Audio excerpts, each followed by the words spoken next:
If you want someone to talk about thinning your backlog, you've come to the right place. Who am I, you ask? I am the Wiz! Hello, everybody, and this is my new segment I'm calling Thinning the Backlog, where I take not really old games, but older-ish games that came out, let's say, 6 months plus after its release date, and are still on current hardware, or can be played on current hardware, that I'm going to discuss and talk to you whether it's worth getting through your backlog and playing it and enjoying it. And the first game I'm going to talk about is the DioField Chronicles. DioField Chronicles came out in November of last year. It got not great ratings. It's at an Open Critic of a fair 71, with 42% of critics recommending it. If you're looking to purchase it right now, the lowest I've seen it on Deco Deals, which is for console games, is $30. I think it's $30 right now at GameSpot if you want to buy it used. Or if you want to get it on PC, the lowest price I've seen is in GG Deals for $30. It's not $30 right now, but that is the lowest I've seen it, so you can wait for a sale when that happens. Now, what is the DioField Chronicles? I would say it's a lot like the game Growlancer. And Growlancer was a game that married RTS with Japanese RPGs, where you're playing as about maybe 3 or 4 units that are hero units, and you are moving them around a map in real time, like a strategy game, essentially. So, yeah, it's like a real-time strategy game with Japanese RPG characters in this. I would say that the look of the game is decent. It's got some nice flourishes. The way that the cutscenes are done is pretty good. But I will also say that the art style, when it comes to the character models and the way the game looks in real time, is not great. It looks a lot less detailed. It's not that impressive. It kind of looks janky in some aspects, and it looks less detailed as you look on there. So this is not really that big of a looker, but it's definitely not bad. So if you're looking for a big graphical showcase, this ain't it. Combat is simplistic but good so far. You select a unit and give them directions on where to move, attack, or capture. Each unit has special abilities that cost EP to execute. This is what usually is like MP with skills and magic in most JRPGs. You can replenish the EP by grabbing jade crystals which are on the ground, or by using potions to do that. There isn't really a fog of war, and what a fog of war is in RTSs is if your units are not in a specific area, they can't see what's there. So a lot of RTSs uses fog of war to enhance the strategy aspect of it. Some let you turn that off, most don't. But there isn't a fog of war in the traditional sense in this game. What happens is that most of the battles are sectioned off, so you have these group of enemies that you have, and this thing you have to capture, and that's focused in on in the battle. And once you do that, then the next section goes on, and then you see those enemies populate, and then you do that, and then you do it again in another area until the entire battle is done. So that's how combat usually goes with Fog of War. So far, in about 3 hours and about 5 missions, combat has been pretty straightforward. You select 4 characters from your pool of soldiers. If you have more than 4, you can use one as support, but they'll get less XP. You'll be able to use their EP abilities if they're supporting for that specific character, but like I said, XP is less with that character. What happens is you see an enemy, you position your characters, and then you fight the enemies. It's pretty simple with that way.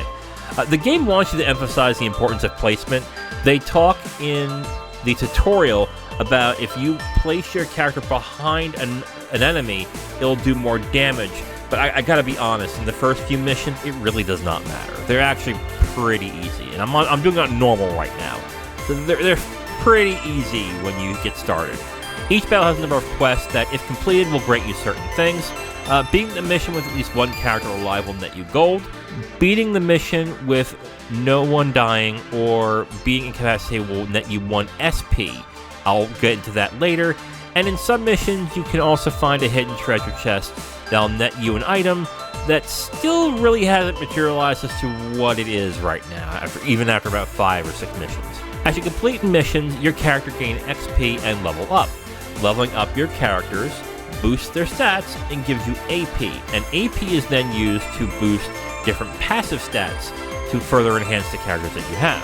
One of the first things that you'll notice when you play this game is that the menus are an absolute mess. I'm going to go through what the menus are right now. When you press the menu button, which is Y on the Xbox Series X, and probably on PC, it gives you 5 options: equipment, edit unit, map, quests, and system settings.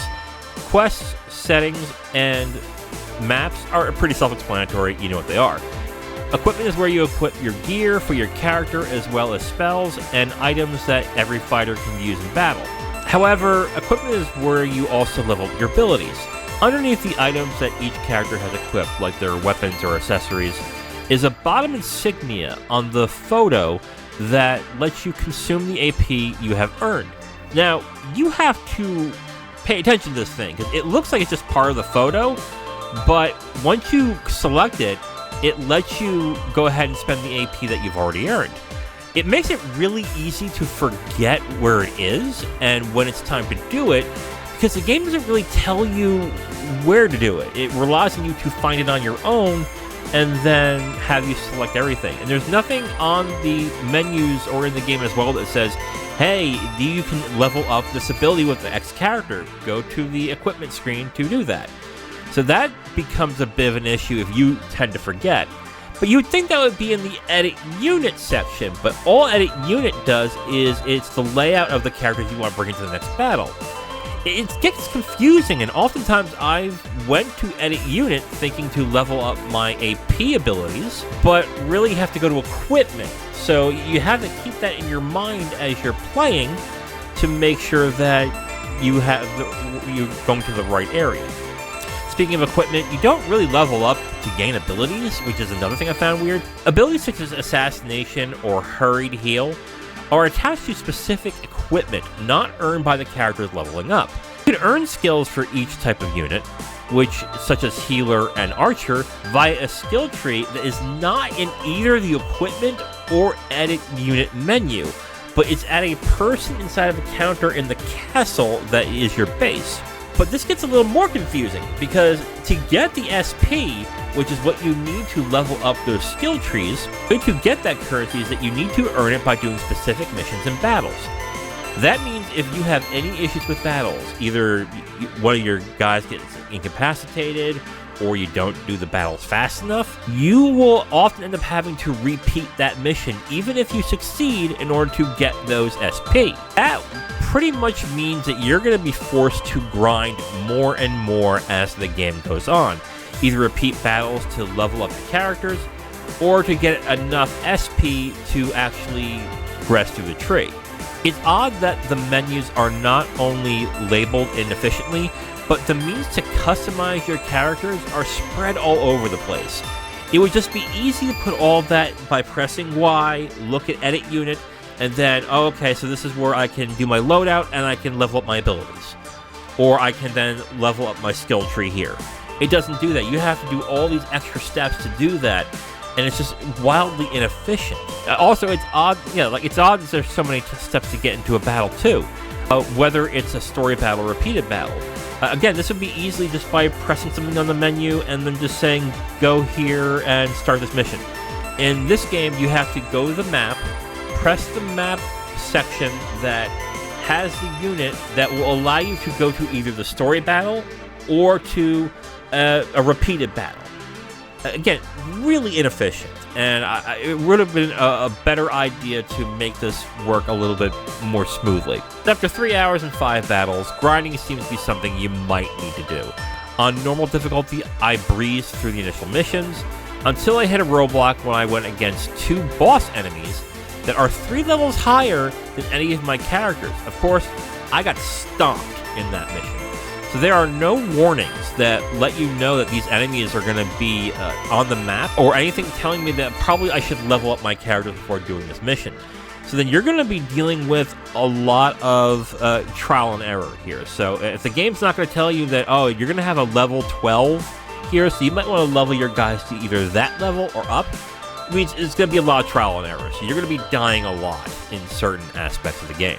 It means repeating battles will be necessary. If you want to repeat battles to shore up missions you didn't complete, that's fine.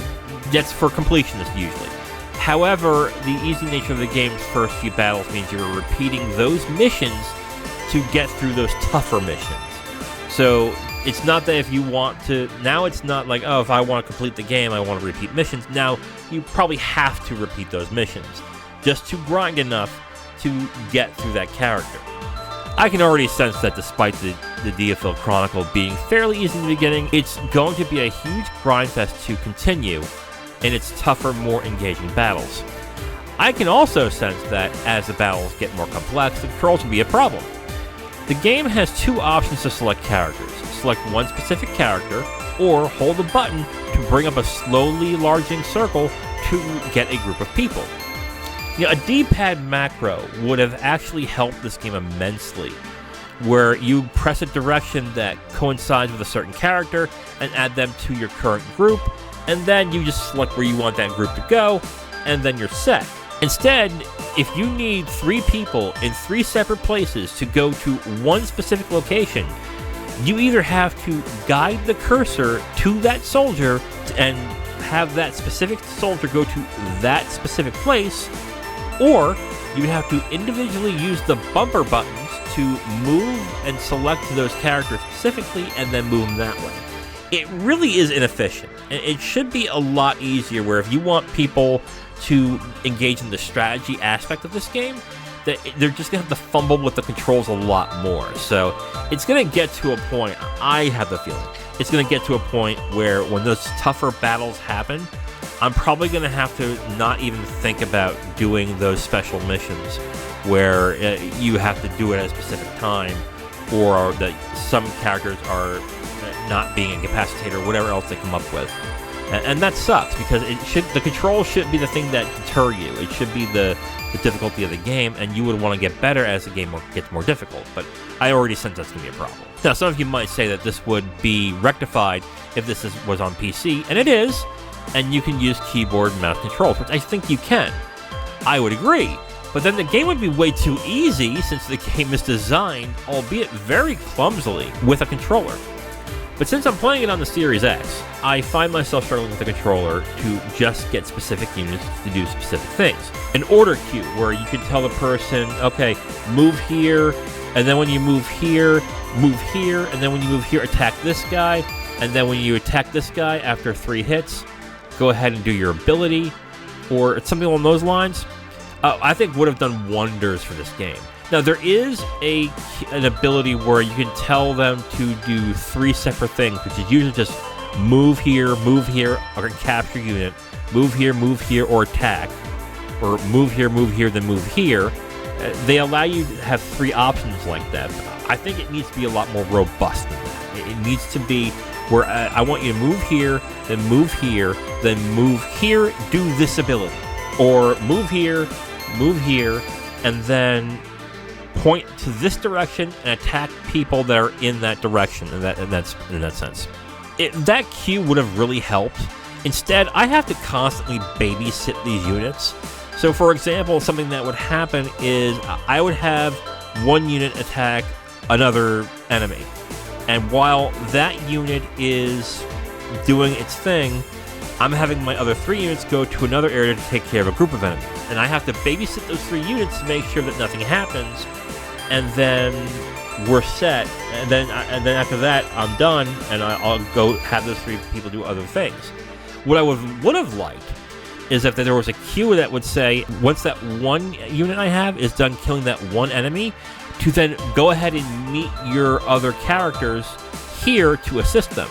Instead, I have to make sure that I am looking on the other side to make sure that they are attacking that specific unit and they're done, so then I can select that character and then move him myself. A queue would have been a lot better in this situation. Instead, it feels like I'm babysitting more than I really am strategizing in this game. I am having fun with DioField Chronicles, but if I'm being honest, I'm not looking forward to progressing through the tougher levels. If I'm already having issues with the way the game controls, I'm assuming it gets worse as the game goes on and the battles become more complex.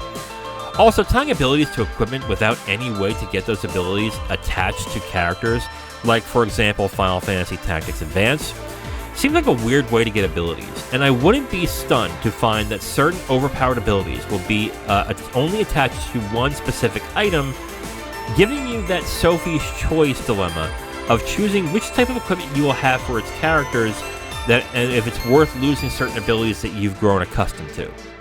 After 3 hours, I am going to continue the DioField Chronicles and just hope for the best that it improves as time goes on. But with an uninteresting story and characters, the gameplay will need to pick up and get real interesting and real better fast. Other than that, I will probably have a second part to this, maybe a third, but we will see as that goes. So what do you think of this segment of Thinning the Backlog, where I discuss a little bit older games that maybe you should return to and give it a shot if you haven't already? I really think it's interesting that a lot of YouTubers and a lot of websites don't return to older games or try older games when they have come out. Not every person's able to play every game. But I think finding games that are cheap for, let's say, 20, 30, 40 bucks when they used to be 70 or 80 is something that I think a lot of gamers would be interested in saying, like, hey, I'm done with this game, I don't know what to play. Well, actually, this game came out 7 months ago, and it's pretty good. You should probably check it out, and it's only 30 bucks.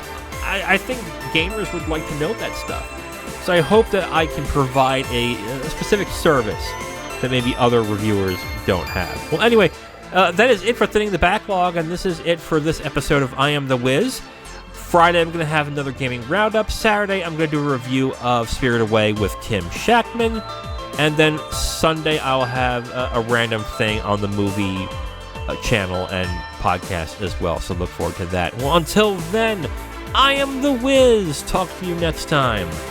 Bye.